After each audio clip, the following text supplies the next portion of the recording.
샬롬, 이동춘 목사입니다. 오늘도 여러분의 삶이 주님의 평안으로 가득하시길 기원하며 하나님의 말씀을 나누겠습니다. 오늘 주시는 말씀은 누가복음 14장 15절에서부터 24절의 말씀입니다. 함께 먹는 사람 중에 하나가 이 말을 듣고 이르되 무릇 하나님의 나라에서 떡을 먹는 자는 복되도다 하니 이르시되 어떤 사람이 큰 잔치를 베풀고 많은 사람을 청하였더니 잔치할 시각에 그 청하였던 자들에게 종을 보내어 이르되 오소서 모든 것이 준비되었나이다 하매 다 일치하게 사양하여 한 사람은 이르되 나는 밭을 샀음에 아무래도 나가 보아야겠으니 청컨대 나를 양해하도록 하라 하고 또 한 사람은 이르되 나는 소 5겨리를 샀음에 시험하러 가니 청컨대 나를 양해하도록 하라 하고 또 한 사람은 이르되 나는 장가 들었으니 그러므로 가지 못하겠노라 하는지라. 종이 돌아와 주인에게 그대로 고하니 이에 집주인이 노하여 그 종에게 이르되 빨리 시내의 거리와 골목으로 나가서 가난한 자들과 몸 불편한 자들과 맹인들과 전원자들을 데려오라 하니 종이 이르되 주인이여 명하신 대로 하였으되 아직도 자리가 있나이다. 주인이 종에게 이르되 길과 산울타리가로 나가서 사람들을 강권하여 데려다가 내 집을 채우라. 내가 너희에게 말하노니 전에 청하였던 그 사람들은 하나도 내 잔치를 맛보지 못하리라 하였다 하시니라. 아멘. 누가복음 14장 15절로부터 24절 말씀을 본문으로 변명이 발달한 시대에 순종을 말함에 대해 라는 제목으로 말씀을 나누도록 하겠습니다. 어느 안식일에 예수님께서 한 바리새인 지도자의 집에 초대를 받아 음식을 드시러 간 일이 있었습니다. 그때 여러 일들이 그 자리에서 있었습니다. 하나는 복부에 물이 차서 심장, 신장, 간장 등을 압박하고 몸이 붓는 수종병을 앓고 있는 사람이 그곳에 있었습니다. 예수님이 그를 고쳐주셨습니다. 사실 이날은 안식일이었습니다. 유대인에게 안식일은 그 어떤 노동 행위도 금지된 날이었고 이를 철저히 지키는 것이 신앙이었습니다. 그런데 예수님께서 노동 행위 중에 하나인 치료 행위를 하셨으니 긴장감이 고조될 수밖에 없었습니다. 그러나 예수님은 그들을 꼼짝 못하게 하는 질문을 하셨습니다. 14장 5절입니다. 너희 중에 누가 그 아들이나 소가 운물에 빠졌으면 안식일에라도 곧 끌어내지 않겠느냐? 누구도 이 질문에 답하지 못했습니다. 또 하나는 예수님과 함께 그곳에 초대받은 사람들이 윗자리에 앉는 것을 보시고 그들을 향해 송곳 같은 메시지를 날리셨습니다. 그렇게 윗자리 높은 자리 좋아하다가 더 높은 사람이 오면 자리를 내줘야 할 텐데 그때는 얼마나 민망하겠느냐고 하시며 차라리 처음부터 아랫자리에 가서 앉으라 있으라고 하신 것입니다.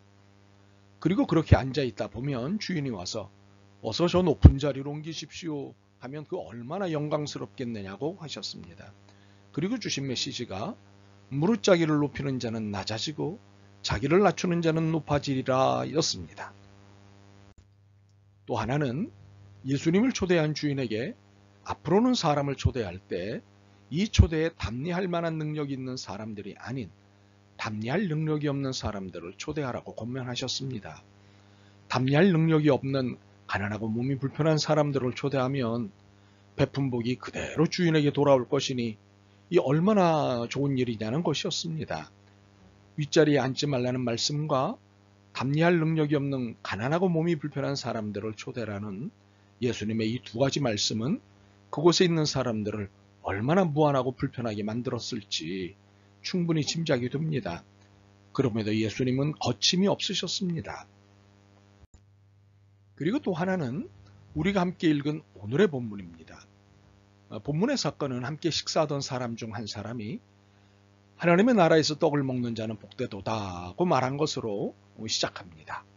이 말은 표면적으로 전혀 문제가 없어 보입니다. 하나님의 나라에서 떡을 먹는 자가 복된 것은 사실이니까요.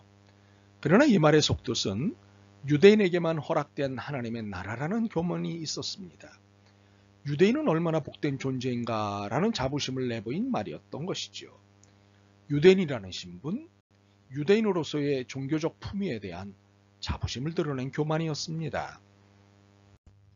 참으로 이 사람의 하나님 나라 개념은 왜곡된 것이었습니다. 이 하나님의 나라 개념을 바르게 가르쳐 주신 것이 오늘의 본문입니다.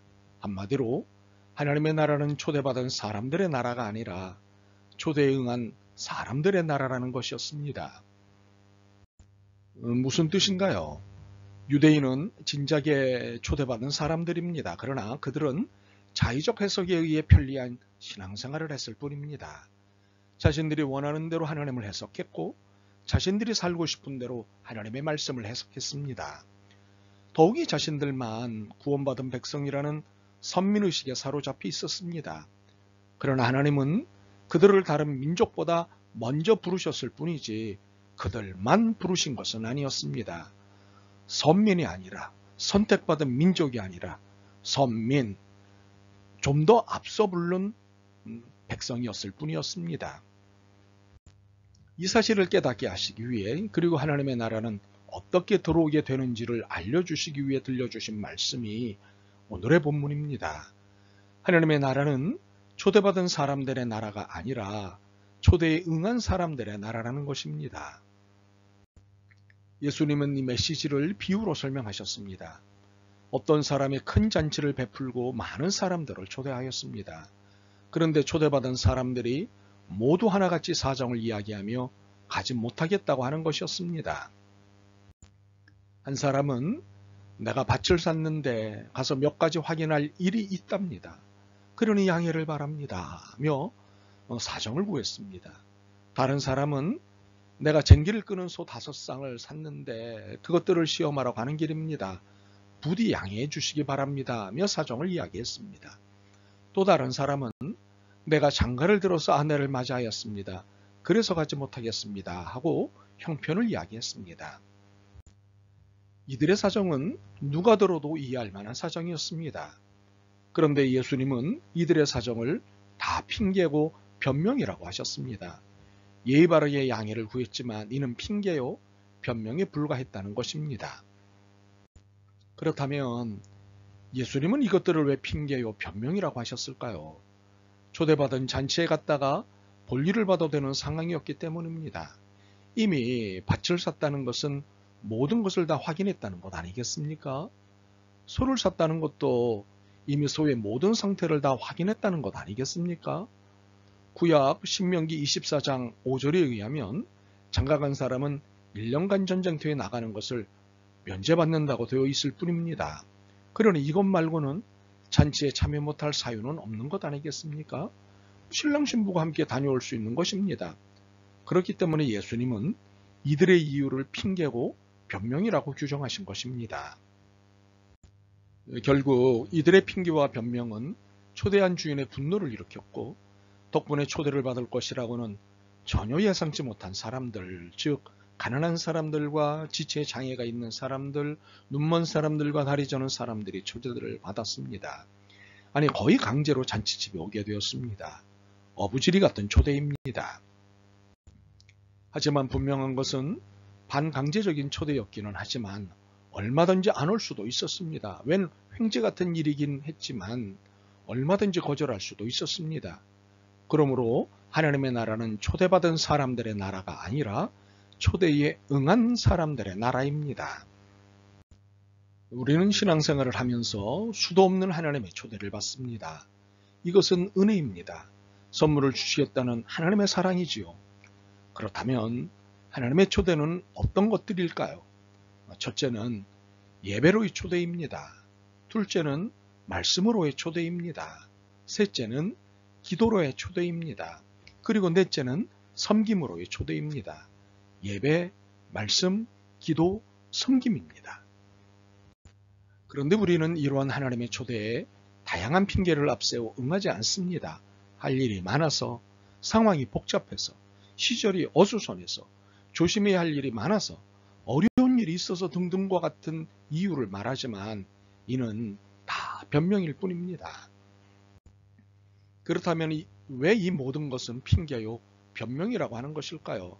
하나님이 누구십니까? 하나님은 역사와 시간의 주인이십니다. 상황과 공간의 주인이십니다. 만물의 통치자이십니다. 믿으십니까? 그렇다면 우리가 처해 있는 일과 상황과 시절은 다 누구의 손에 있습니까? 누가 다 통치하십니까? 그렇습니다. 하나님이십니다.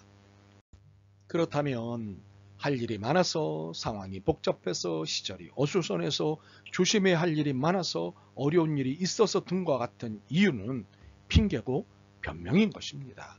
오히려 이 모든 문제를 해결해 주실 하나님의 초대에 응하는 것이 마땅해야 합니다. 그렇지 않겠습니까?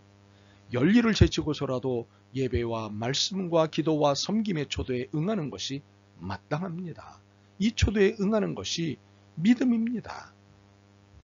그렇기에 제가 매일 새벽마다 기도하는 것은 예배로의 초대, 말씀으로의 초대, 기도로의 초대, 그리고 섬김으로의 초대에 성실하게 임하는 여러분이 되기를 바라는 것입니다. 예배에 참석할 시간이 없고, 말씀을 듣고 읽고 할 시간이 없고, 기도할 시간이 없고, 섬길 시간이 없다는 말이 아닌 아멘으로 순종하는 여러분을 보고 싶은 것입니다. 바라기는 초대에 응하지 못하는 핑계와 변명이 아닌 순종의 삶을 드리는 우리가 되길 소망합니다. 그래서 하나님 나라 잔치의 주인이신 하나님을 기쁘시게 해드리는 우리가 되길 소망합니다. 아멘. 주님, 하지 못할 그리고 할 수 없는 변명과 핑계가 많았음을 고백합니다. 용서하옵소서. 시간과 공간의 지배자시오, 상황의 주권자이신 주님, 모든 삶을 맡기겠습니다. 그리고 예배와 말씀과 기도와 섬김의 부르심에 당연히 순종하겠습니다. 굳건한 믿음을 주옵소서. 예수 그리스도의 이름으로 기도드립니다. 아멘. 오늘도 여러분의 믿음과 삶을 응원합니다. 사랑합니다.